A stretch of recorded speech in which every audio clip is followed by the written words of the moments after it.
Feel your heart beating, pumping life throughout your body and your spirit. Perhaps touch your heart.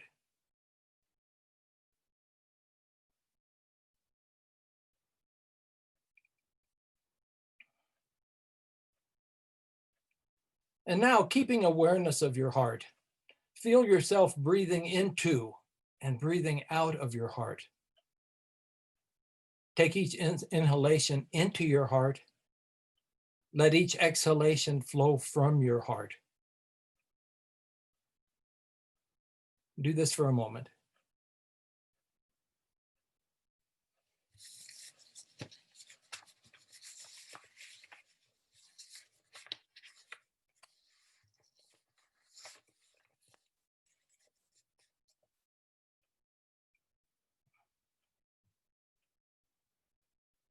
And now, maintaining awareness of your breathing into your heart, become aware of someone or something that you're deeply grateful for, or that you deeply appreciate, or that you deeply care for.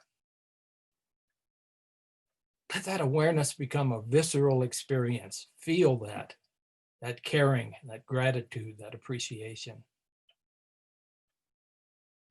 And with each in-breath, take that gratitude or appreciation or caring into your heart. Let it fill your heart.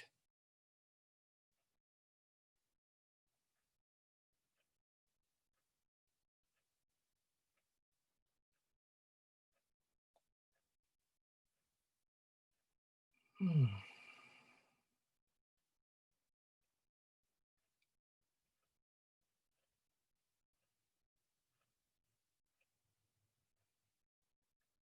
And now, continuing to be aware of that feeling. Feel your heart connecting with others across the planet who are sending love and care to help reduce the collective stress and to raise the heart vibration of humanity. Feel your heart connecting with them.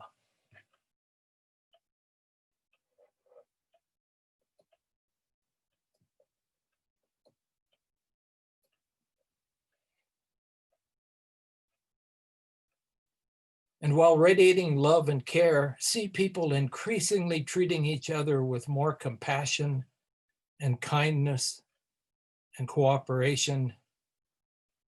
And as regards the coronavirus, taking safety precautions for themselves and others.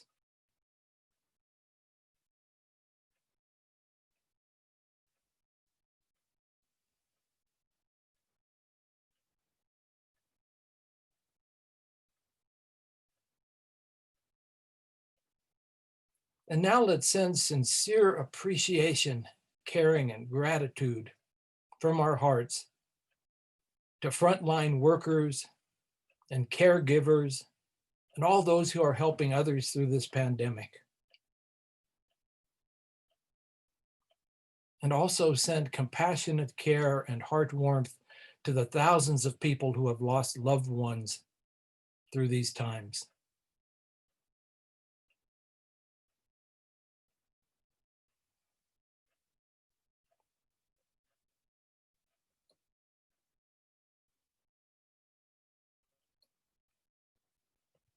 And let's send our compassionate care to people suffering from the pandemic, from racism, from ageism, and the many other societal and environmental challenges. Send them appreciation, love, caring, gratitude from our hearts.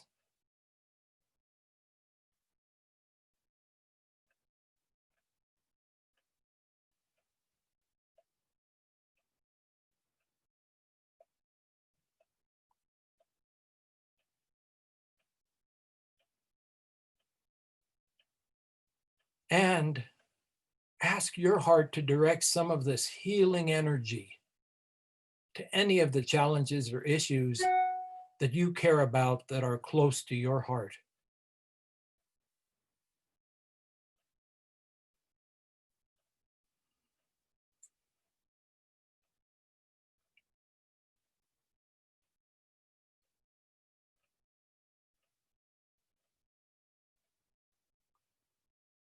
And let's see if throughout this session today, we can continue to have some awareness of our heart, some awareness of this appreciation, gratitude, and caring, and some awareness of ourselves sending this to the whole planet and sending it to each other in our little learning group. And so I suggest that in your mind's eye, you see a circle of us sharing this course experience together with heart and minds open, all present and passionate about coming alive as we grow into the fullness of the next chapter that is calling us.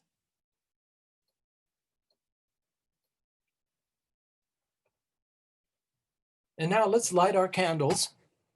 I'm going to light mine, invite you to light yours, inviting the divine light of wisdom to touch our minds and hearts during this time together.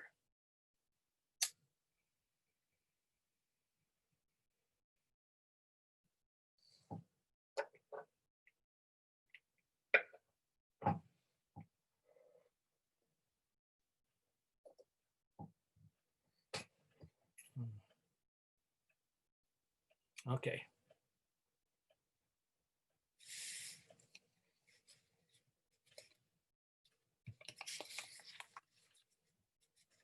So I'd like to give us an opportunity,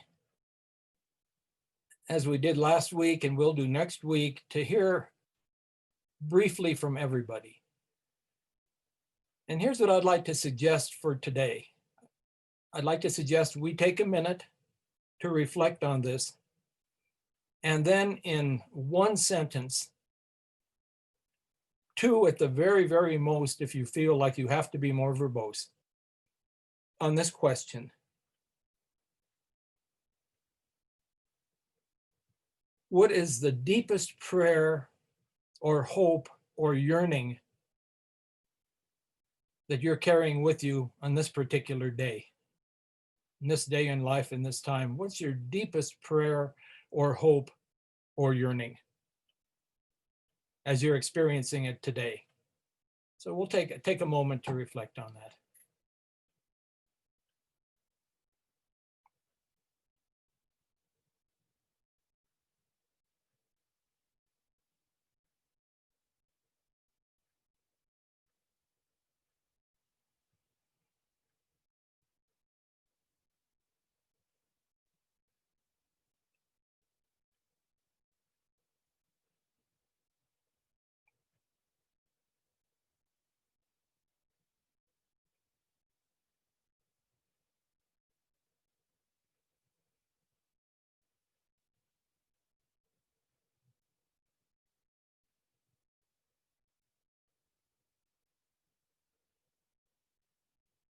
Okay, I'll begin. My fervent prayer is that I gain more clarity about how I can best use my gifts to be of service to others in these times of momentous transition. I'm praying for that clarity. So Steve, you're the first one I see on my screen. Would you share yours, please? Yeah, my deepest prayer is for effective vaccines that are distributed on a fair and equitable basis worldwide.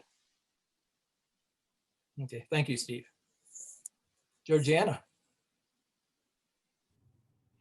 My deepest yearning is that all the obstacles to a peaceful transition of power and the restoration of democracy be dissolved, and that transition take place quickly. Thank you, Georgiana. Evan.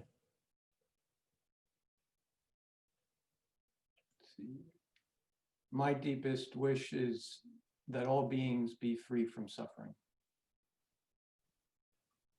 Thank you, Evan. Elizabeth.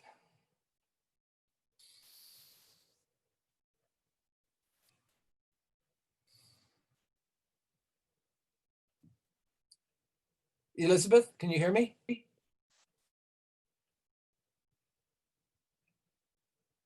Can't hear you.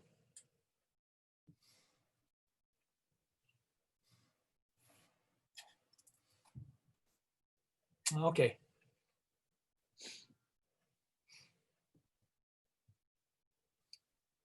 Brenda.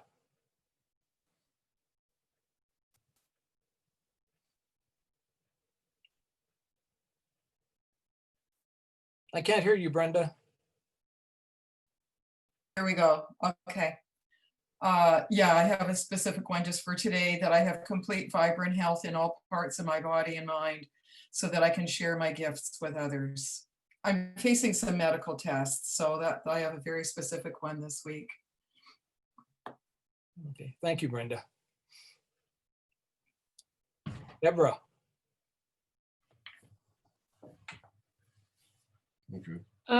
My greatest yearning for today is that the conditions be present to allow for personal and national and global healing. Close my door.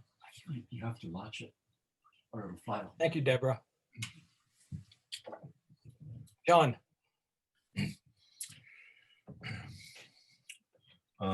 Initially, I want our citizens to find a pathway to become more united. Yes. Thank you, John. Sky. My deepest yearning for today, for this day, is that the medical procedure I have right after class goes well, and that I can start to look forward to a healthy life again. Ah, may it be so. Thank you, Sky. Janine. My prayer is just for personal thing for right now. I just found out that there was a fire here nearby, and some people I know lost their homes and other things. So I pray for them to find peace, and that they're all okay, and that that there's hope and for them. Thank you, Janine. Rick. My deepest prayer and hope today is going out to my today 14-year-old stepdaughter. I wish her a life of peace and prosperity and lots of hope. Ah, thank you, Rick. Patrick. There we go. Got it unmuted. Yeah.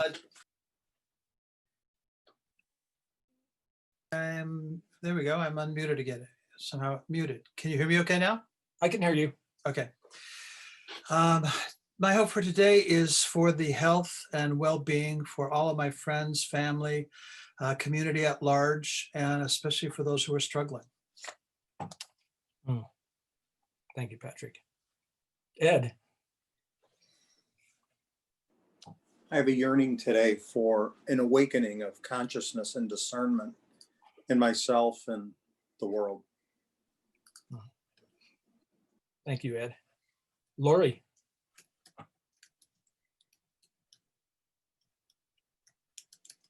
Can't hear you.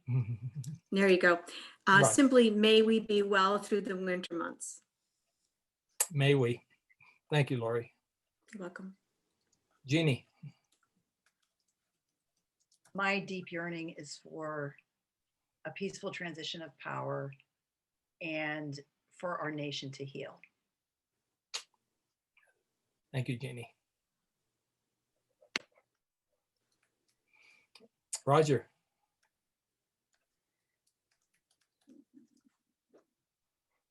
My yearning for today and for most days is that as I go out into the world and I confront or experience whatever I experience, that I can give to that experience the very best of who I am. Thank you, Roger. Nancy. My deepest hope for today is for objective truth to prevail over falsehood and egregious lies. Thank you, Nancy. Jen.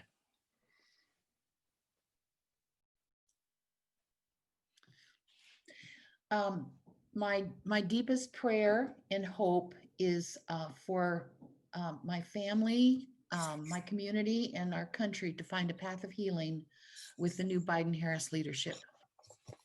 Ah, thank you. Elizabeth, would you like to try one more time, see if we could hear you?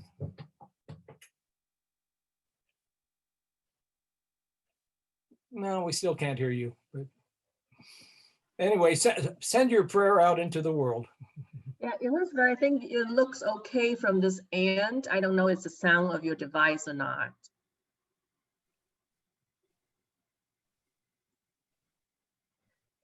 You might like to kind of lock out and lock in. Maybe that would help, but you know, just a suggestion. Okay.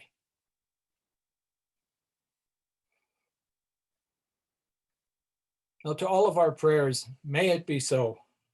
May it be so. May it be so.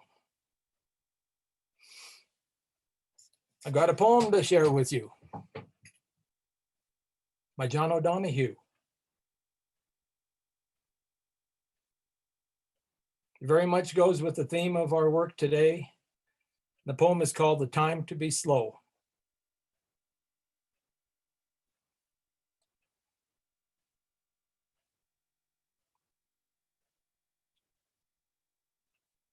This is the time to be slow. Lie low to the wall until the bitter weather passes. Try as best you can not to let the wire brush of doubt scrape from your heart all sense of yourself and your hesitant light. If you remain generous, time will come good, and you will find your feet again on fresh pastures of promise, where the air will be kind and blushed with beginning.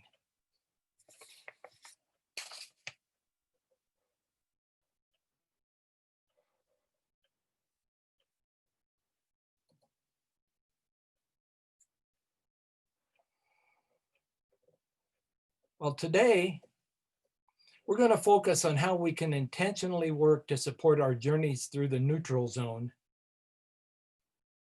which has often been and is often called liminal time. But as we do so, please remember that we're all going through our own personal passages. And for most of us in this group, the passage from midlife, adulthood to elderhood is a truly significant passage that we're going through. And we're all part of a momentous collective passage that's accompanied by multiple societal and environmental crises. And on top of that, some of us are going through other crises, other passages, health challenges, for instance.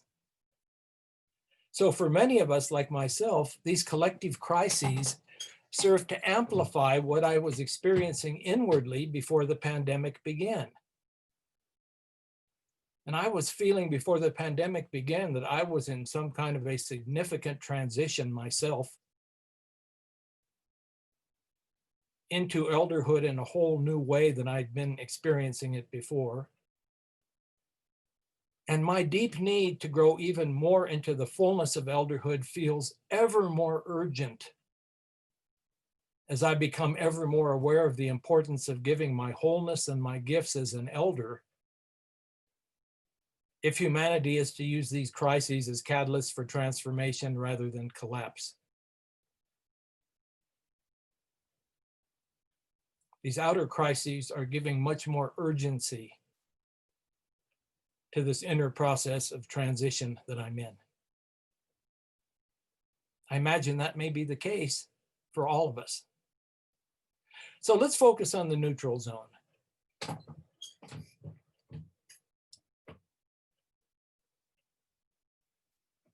Just a reminder of something I shared last week. Our lives are not merely a series of unrelated events to which we respond as best we can. The more conscious we become of the outer events, and our inner experiences that constitute our lives, the more we can see the truth of the mythic image of human life as a hero's journey. My God, we need an image to help us make sense of this journey we're all on now. And remember, on this archetypal journey, each significant change and the inner transition it calls forth requires us to once again leave home, that state where our lives are relatively stable, predictable, and secure, to enter the unknown, the neutral zone, to embark on a journey across a foreign land that we really know little about. We're called to a journey whose duration cannot be predicted, in search of a new home that offers what we need to thrive. And what distinguishes this hero's journey from other types of journey is that whether we know it or not, whether we intend it or not, the process is more about who we become as a result of this sojourn in a strange land than about the particulars that we find at the journey's end. The journey is not primarily about us undergoing some trials and toughing it out until we see what's next. Rather, its purpose is to change us in some essential way, to help shape a new self, to broaden our vision of what's possible for us, to help us shed limiting beliefs and attitudes and ways of living so that we can live larger lives that reflect a new stage of growth, and to help us access qualities and inner resources that we will need in our new life stage, and collectively in the world's new life stage. Now, in the culture we live in, which tends to define us by what we do, how active we are, and how certain we are of our goals, there's little, if any, understanding of the value of the neutral zone. Most of us have a strong resistance to this part of the transition process. So we try to hold in vain, to hold on to a past that's no longer alive or possible for us. And in the process, we stagnate. Or we rush to jump towards some version of a new chapter when we're not yet in touch with the energies and the vision for a truly new beginning, and our quote unquote new chapter becomes merely a pale, lifeless imitation of the old one. The neutral zone is a difficult place to be in, and not everyone is willing to embark on this hero's journey. Many people spend their lives growing in age, but never maturing and ripening inwardly because they never really allow themselves to undertake the journey, which includes the difficult ordeals of the neutral zone.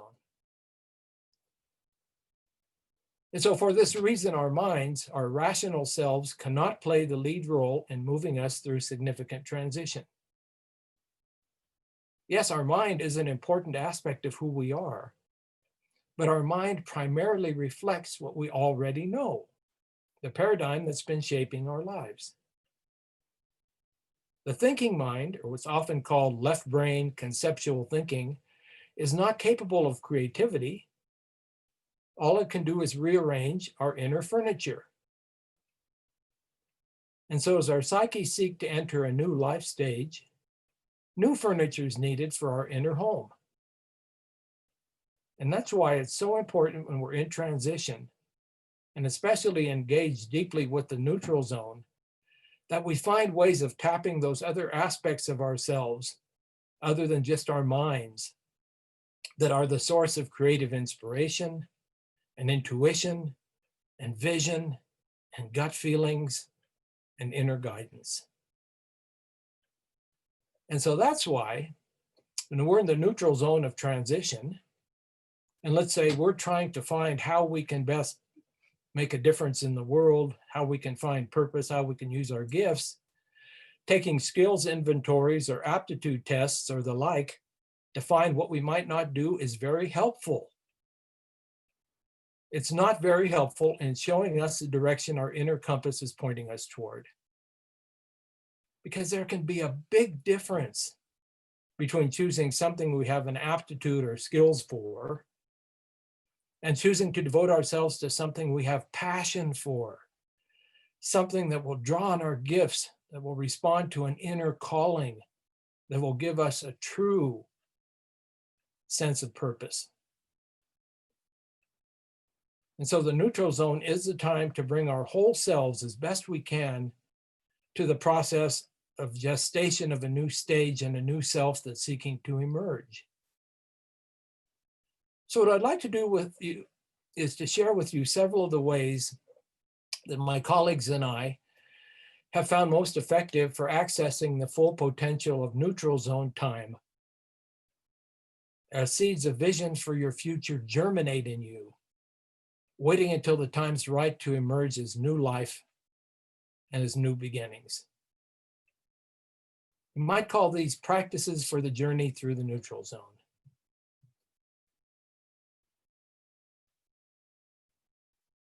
First, for many, the most important practice is also the most difficult. This is building into our lives plenty of solitude and silence, where we can hear and feel that voice within that's so easily drowned out by physical and emotional noise and by constant activity. Spending time alone, without television or social media or electronic devices, perhaps with our journal or inspirational books or soothing music that takes us within, can be such an important gift to ourselves. Now, some of our neutral zone time of solitude and quiet can be approached with focus and clear intention. When we know how we want to direct our attention and what we want to accomplish. For example, we may want to do some death lodge work, and I hope that you had a chance and you made the opportunity to read the reading you were sent after our last session on the death work. So you may want to do some death lodge work, because we all know we have more healing work to do. Or you may want to spend time journaling about recent or past experiences. Or you may want to work on a dream that feels significant. Or you may want to try out in your mind some future possibilities. However, I encourage you to approach some of this quiet time with no plan whatsoever, no agenda, to just be and to just see what arises. Important messages come from within through mindless daydreaming. By just waiting and watching, you may become aware of some specific inner work that feels alive and important in that moment. And if it feels alive and important, then you're going to want to do it. Or by just watching and waiting, seeds of future possibility may enter your awareness. And it's better to just be and wait until something feels alive than to force ourselves to engage in activities that feel more like shoulds. It's all about getting in touch with our aliveness, such an important task of our growth. Now, I know of no more powerful way to tap the power of solitude and silence than to periodically give yourself the gift of a day in nature, sunrise to sunset, or several hours anyway dedicated to doing neutral zone work. Now, this kind of a day isn't about going on a fishing trip or skiing or a goal-oriented climb of a mountain. Rather, it's an inner journey. Some people call it a medicine journey or a medicine day. You don't have to go into a wilderness area, but the more you can feel yourself in nature without distractions, the better. And find a friend to go with you who can do his or her own thing from a distance to help you feel safe. And create a day in nature with the intention of having the day be a sacred ceremony, your version of a day of solitude on a rite of passage. And it can be invaluable. And before you enter such a day, spend time reflecting on your prayers and your hopes and intentions for this really special day. And then spend the day as open as you can be to messages from within and from without, whether they be subtle or more dramatic. Work with your journal on whatever feels important. Daydream. Attend with great care to nature's beings in the place where you are. Perhaps you'll find yourself talking to a majestic tree or a raven or a rock formation that grabs your attention. Tell them parts of your story. Ask them for advice. See what response you get. Perhaps just a subtle feeling, perhaps an upwelling of emotion, perhaps words that want to be written in your journal. Walk or dance or play a drum or a flute. Do whatever feels alive in the moment. And allow yourself to be bored. Being bored's a big dragon for many of us. Oh God, we have something to deal with the boredom. And we do anything to avoid it. But just trust, as we have found so often on our retreats where people have a day of solitude, trust that on the other side of boredom, there's always something that feels truly alive if we just allow ourselves to wait. Boredom leads to aliveness, even though it's hard to believe that oftentimes.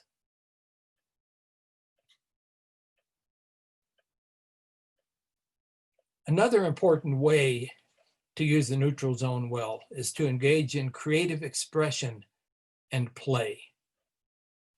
Engaging in creative expression is important to our well-being at any time, but especially during neutral zone times when we need to tap into guidance and inspiration. So whether it's making music or quilting or writing poetry or whatever, using our creativity takes us out of our thinking selves and it gets stagnant energy flowing and it brings us joy and it opens the gates to feeling and to intuition. A valuable practice for stimulating insight about questions we're carrying or directions to take is an application of basic principles of creativity theory. And I spent a bunch of years teaching creativity theory for a major creativity organization. And here's this principle. First, spend time engaged in rational thinking or writing about a particular challenge or a possibility or a situation or a course of action that you're facing. And then let go and engage in a creativity you love, engage in a creative activity that you love. And the rational thinking can help prime the pump so that the creative activity then opens up creative or intuitive modes of perceiving the situation.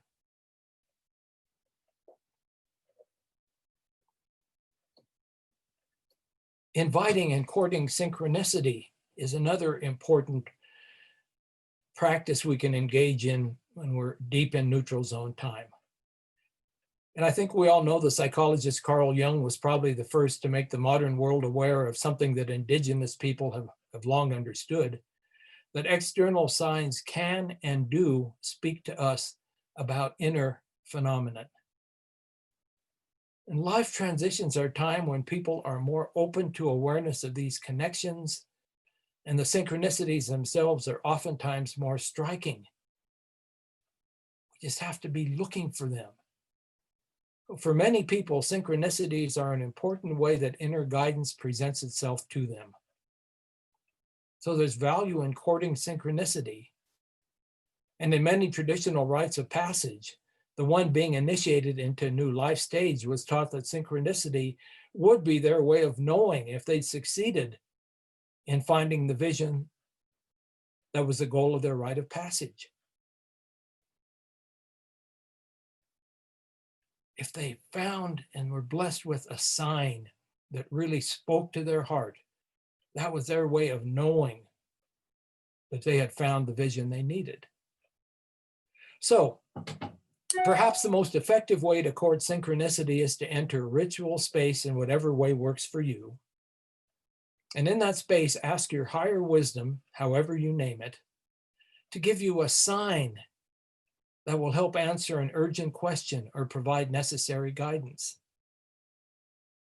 And then in the days that follow, pay careful attention to all that happens around you, keeping that request in your mind. And pay special attention to what external events somehow have an emotional impact on you. And journaling about such events and their impact can help you understand such messages that come from both your own deep psyche and from the greater psyche that we are all part of.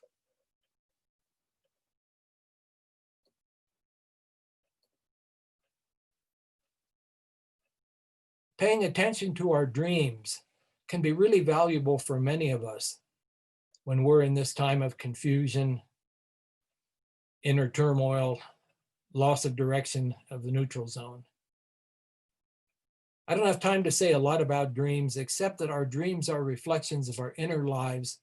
And for many of us, they're important, mysterious ways that our psyche offers guidance about what's possible for us and what needs to be attended to in our inner and outer lives so we can achieve wholeness. Some of you already know how to understand the messages in your dreams, while others do not.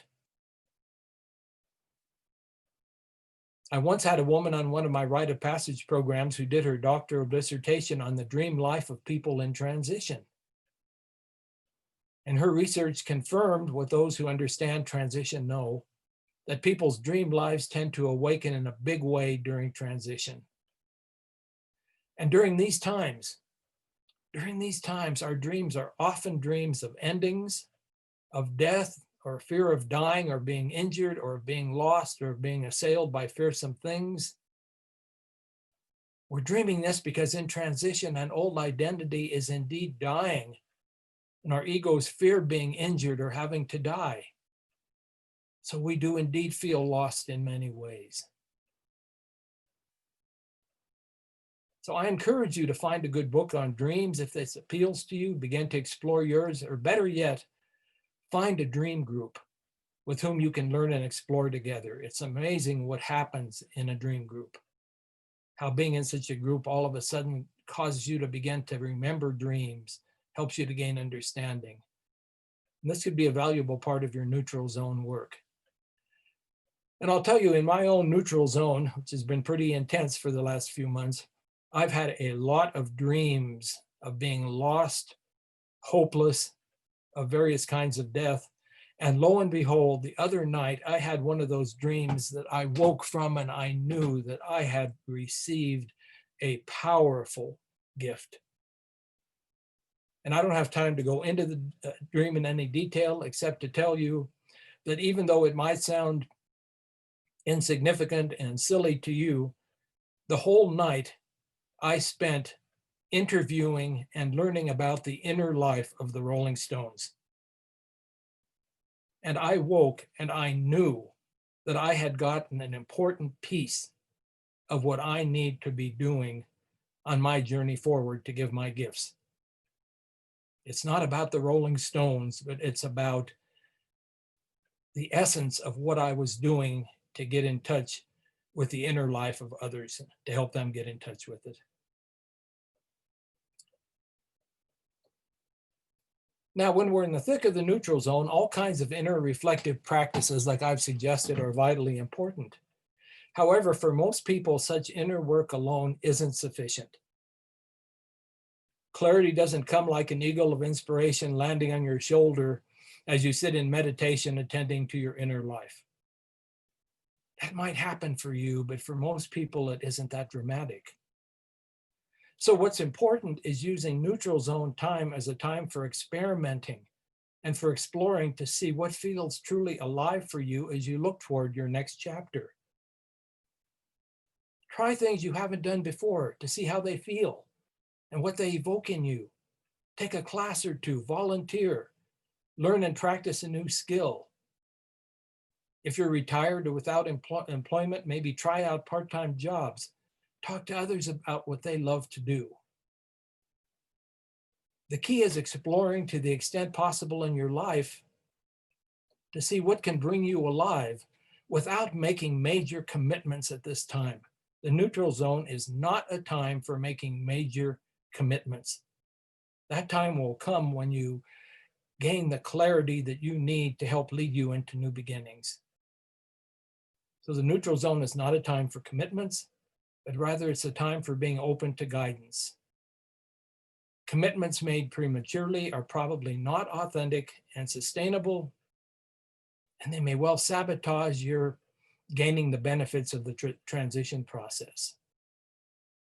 But as you do your exploring, make sure you complement this with reflection, with quiet, with solitude, with time in nature, with the things that I've been suggesting. Perhaps it's a volunteer or a situation or a class that stirs something in you. Maybe it's not the course content itself or the volunteer job, but rather something these experiences are evoking in you that provides guidance about qualities or talents in yourself that can help you define the new sense of identity that can emerge from your transition.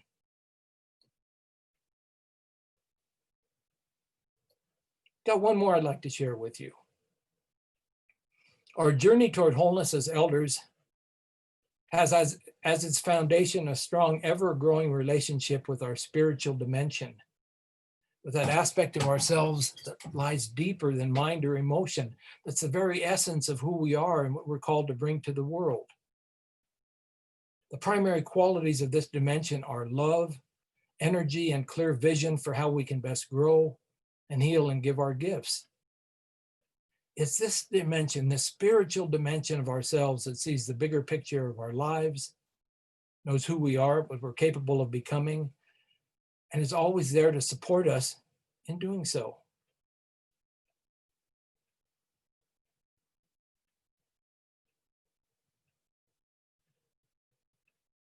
You may find the practices I just shared with you may be valuable for helping you connect with that essence. Perhaps you know others that will better serve you. What's important is that we approach our neutral zone time as consciously as possible so we can support the process that's happening to us. Now, I'd like to share with you a way that for many people is valuable in connecting with their spiritual essence.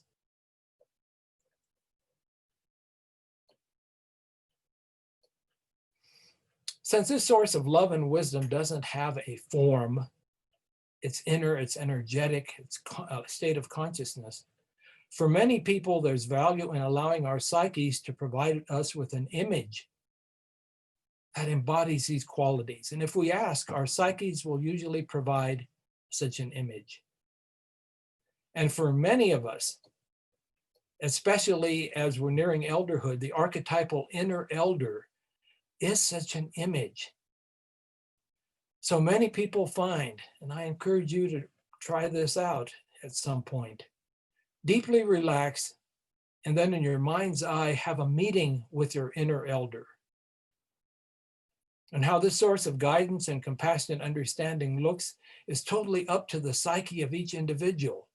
It may look like a person, a wise old man, a wise old woman, an animal, some being from nature, an angel. Who knows what your psyche, how your psyche will present this to you. But while you're with your inner elder, you can ask questions about your life, your journey forward, or just allow yourself to feel unconditionally loved. Spend time with this elder. Ask for guidance. Feel the love of this inner archetypal elder and just see what emerges. And you may find that it's something really meaningful and beautiful. So I suggest you try to make this contact and see what happens. But remember that contacting inner guidance, however you approach it, takes practice, like learning any new skill. So if you're trying to contact your inner elder, don't be quick to dismiss the practice if you don't get an image or a sense of guidance the first time or two you try it. Try it, practice with it, open yourself to it, and you may well find it opens up something beautiful in you. So I'd like to close this presentation by sharing a paragraph from a woman named Janine Marie Haugen, Haugen, who teaches and writes beautifully about the soul's hero's journey. writes beautifully about the journey through the neutral zone. And she writes, we can meet this moment as if we're meeting the greatest mystery. We can offer holy ceremony to uncertainty, to the unknown. We can praise without ceasing, love what we know will die, bear witness to the magnificence of life, enact our everyday lives as a pilgrimage, as if everything we encounter is part of a sacred journey. All these acts hold the possibility of softening our psychic habits so that mystery can find us, so that our soul and the dream of the earth can dream through us now in the depths of liminal or neutral zone time.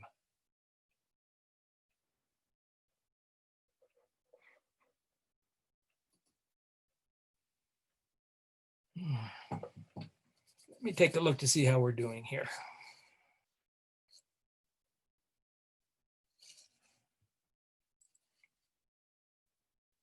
Okay. We have an opportunity to break into triads of 3 again.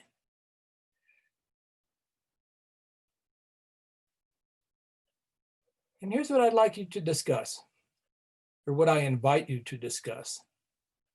What practices have you found useful in helping you navigate the neutral zone of your personal and the current collective passages? What practices have you found useful in helping you get through these? What practices have you found useful in helping you feel that you are tapping into guidance, into some kind of clarity among all the confusion and chaos around us now and in most of us? Just talk about practices you found useful. Maybe the ones that I've spoken of, it may be others, just share those with each other. We have, let me see, we've got 10, about 21 minutes for this discussion. And so Cindy will break you into triads, and may your sharing be fruitful.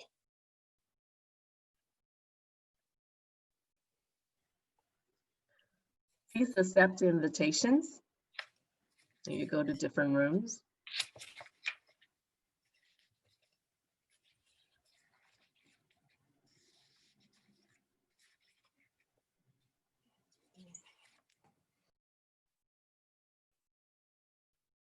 Well, welcome back. Elizabeth, do you have sound now?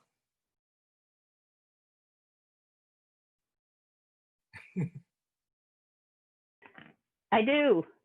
Hey. Can you hear me? Yeah. Yes. And did you have sound when you were with your partners there in that Yes. discussion? Yep. Oh, good. Finally. I'm glad that worked for you. Thank you. Me too. And we got a few minutes now in which I'd like to invite any sharing you might like to do about what you heard or what kind of stood out for you during your discussion with your partners there. So just raise your hand and we will see. Okay, Janine.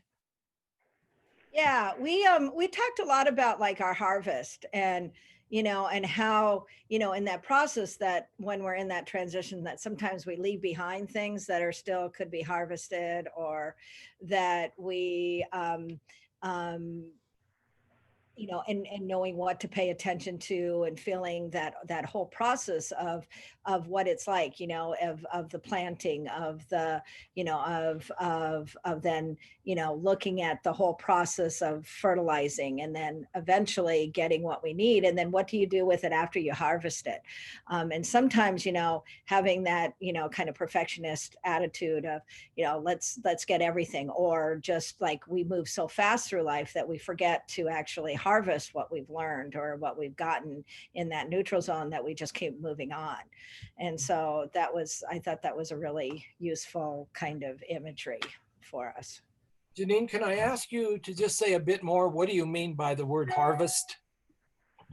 I mean it in kind of a symbolic terms of, you're going through life, you're talking with people, you're gaining this knowledge, you're trying to figure out what you need to do. And then you're gaining these tidbits of important substance.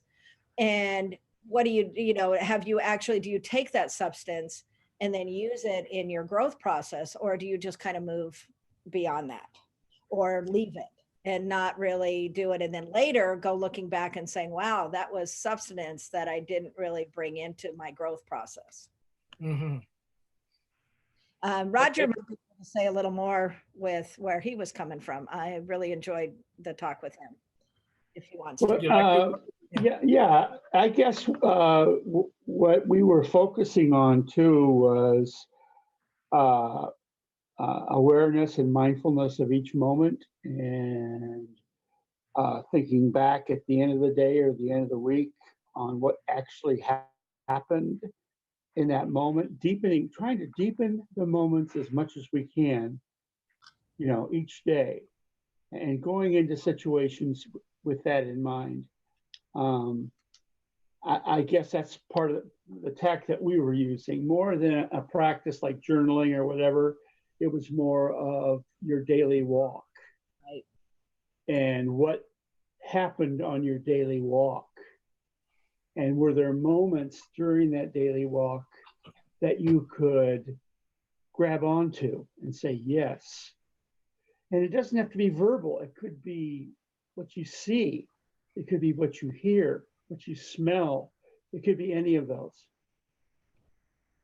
Well, thank you. And that seems to be how most people experience the gifts of the neutral zone. All of a sudden, while just being aware, as you're talking about being mindful, all of a sudden you have one of these insights or intuitions. And if you don't do something with it, like Janine was saying, if you don't do something with it to ground it, it can be like a dream, so ephemeral, it's just gone. So you got to pay attention to those. You never know when they're going to come. Yeah, thank you for that. Anybody else have a hand up? Jan. All right, well, the three in our group were all from the Great Pacific Northwest, so that was a nice synchronicity. Good. But we spent some time talking about what we've been doing during the pandemic, and I kind of got to thinking that the pandemic has almost been like an externally imposed neutral zone for our whole country. Yes. Unknown length, stopping all the things we normally do. So that's interesting. And a couple of things that we've identified that I think are really important learnings is learning to accept what is, and then also acknowledging things that we took for granted. Mm-hmm. Yeah, I think that gratitude for what we've taken for granted is a biggie for so many of us, because most of the time we don't know we're taking them for granted until we're feeling the loss of them. Yeah, thank you for that. Yeah.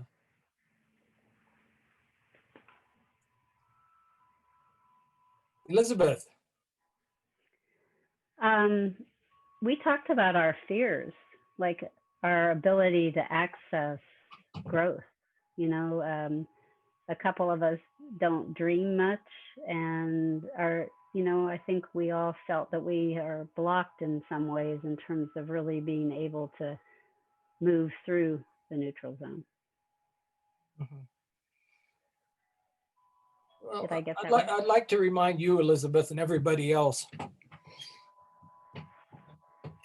that we each have our own ways of accessing our inner lives and that guidance that wants to emerge through us. And dreams are the way for some people, not for everybody.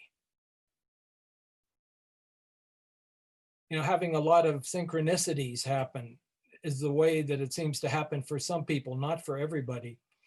So while we can do our best to try to cultivate maybe a deeper relationship with our dream life, or to cultivate being able to attract and be aware of synchronicity, it does not serve us to somehow label ourselves like, I am spiritually dense as a rock because I don't have, meaningful dreams, or I don't have great synchronicities, or whatever.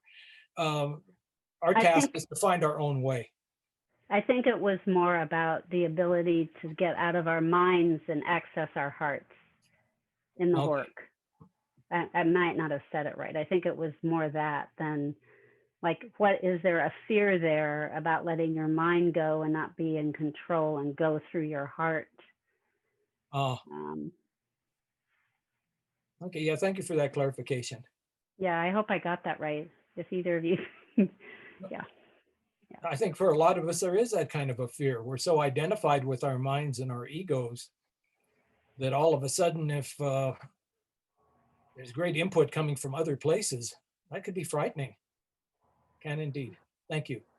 We got time for one more, and then it's time for, we need to take a break.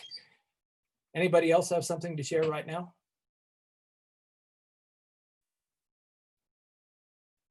Well, how about if we take a 10-minute break? And I encourage you to use part of this break to get up and shake and stretch and do whatever you need to do to loosen up your body and to get into your body. Be back in 10 minutes.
You have 2 minutes to wrap up.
Okay, Cindy is going to place you in triads, or two of you may be together, depending on how the numbers work out. And you're going to have 15 minutes. And during that time with your partners, I invite you to share your reflections on gratitude, to share maybe the essence of what you just wrote down. And also, you might share a time in your life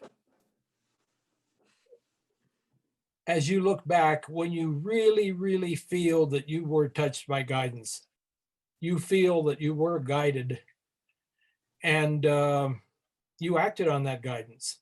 Share about that experience. So you have 15 minutes and Cindy will bring us back at that time.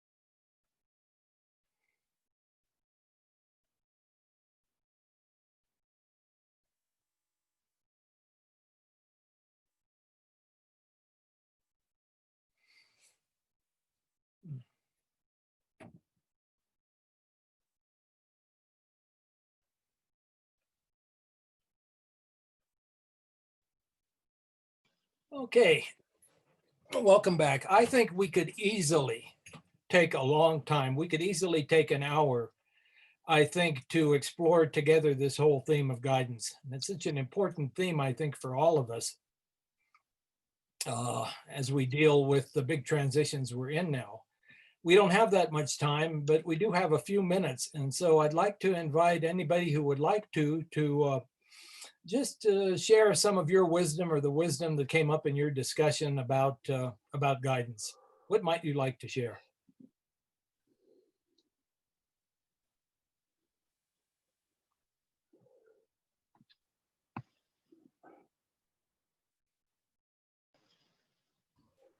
I think that for me, guidance has been yes.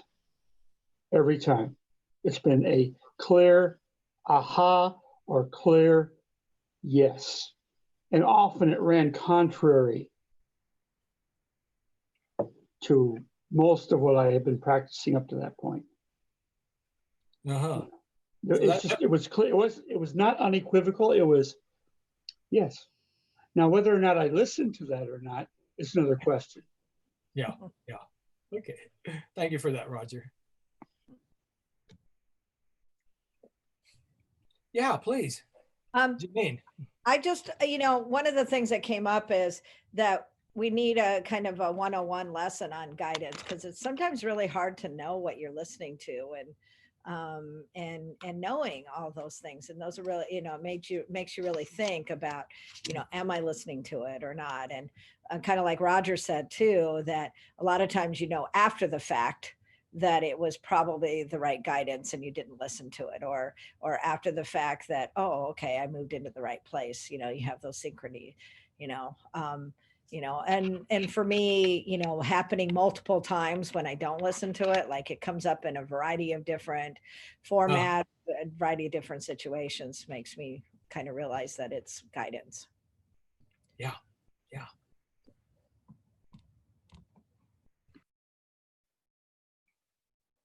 Yeah, Rick. I think listening to the stories that came up in our conversation, I think the commonality in one way or another was kind of getting the conscious mind, the judging mind out of the way, and feeling some kind of guidance from, not an ego thing, not necessarily from my, my sense of my normal sense of self, whether it's coming from above or around or God source, whatever you want to call it, or deep wisdom inside. It's not your normal everyday, here's what you need to do, rational mind. Yeah, that's right.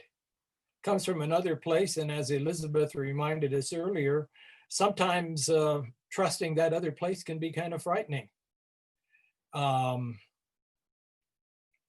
I guess I encourage myself, and I encourage all of us, to be willing to take the risk every now and then when we do feel like something that seems like guidance is happening. Be willing to take the risk to do it, even if it makes us uncomfortable.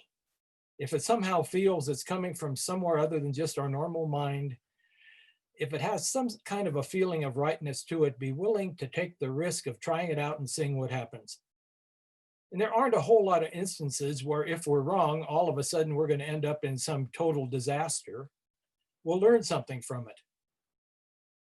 But if we do take the risk and it truly is guidance, then we're going to see, yeah, now I learned a little bit more about those inner cues and everything that tell me that this is my truth.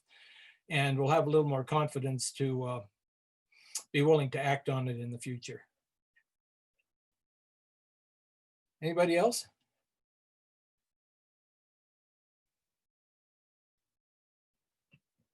Yeah, Lori. For me, guidance has a real energy to it. I think that's the way I know it. I can recognize it. It pulls an emotional response. Sometimes it's terrifying. It's not always a real happy, positive thing, but it's not a subtle feeling for me. Yeah. And where do you feel that emotion? Do you get a certain visceral sense of it, Lori, as far as you know, or like an inner tingling or an energy moving or something, or it's just a knowing I have to pay attention to what's happening right now. It's just a knowing, and like I say, there's usually a lot of energy to it. It's something big. It feels big. It doesn't necessarily, it's not really necessarily like some grandiose thing.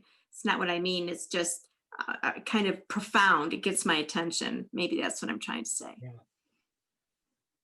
And I would add that for many people, paying attention to synchronicities that happen is our way of let me say it differently. Synchronicities are our way of being guided.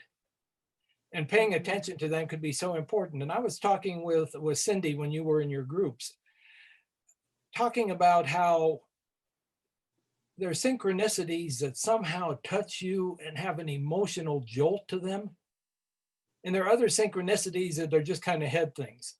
Like I have known people who every time they find a parking place when it's kind of busy downtown, they are sure that that is some kind of tremendous synchronicity, the universe speaking to them. And I think in most cases, that is just a head thing. But then there are those synchronicities that somehow touch you in a different way, and this really is important. And that's guidance, I think, or at least one way that guidance manifests. Ron, could I say one more thing? I saw Jan's hand, and then Okay, you sure. speak, okay? Sure. Yeah, Jan. Yeah, just real quickly, the other thing that I've noticed is that depending on the urgency of the situation, I have received guidance that's kind of urgent. You got to do this right now. And also guidance that has given me the sense that I have time to think about something. And so, so I kind of pay attention to that too, is how urgently do I have to act, or, do I feel that sense that I need to act on this guidance that I'm getting? Okay. Thank you for that, Jan. Roger, was that you who had one more thing to say? Yeah, just the whole thing of fleshing out the questions. In seeking the guidance, have I fleshed out the questions to an adequate sense to help me discern whether the guidance is, relevant or not? Because oftentimes I don't flesh out the questions. I just kind of emotionally respond, which probably could have been improved. Or maybe it's important to ask ourselves, are we even asking the right questions? Yeah. For which we hope to get guidance. Yeah. Yeah. Well, thank you for that. Well, I'd like to suggest something and then tell you something I'm going to do. What I'd like to suggest is that if you have thoughts you'd like to share about guidance beyond what we have just shared now, go to our Facebook group and share them. We're not making really abundant use of the Facebook group. This might be a tremendous place to share maybe some of your reflections, some of what you wrote a little while ago. So I encourage you to do that. And the other thing is the essence of what I shared with you about guidance right before you did your writing. I've got the essence of that in a document. And what I'm going to do is I'm going to send that to all of you sometime tomorrow or maybe later on today, so you can have that. I think there's some pointers there that some people tell me that they find valuable and they'd like to be able to have and to be able to look at now and then. So I'm going to be sending that to you. Got some suggested homework, and Cindy's going to put the homework up now. Ron, how do you get to the Facebook group?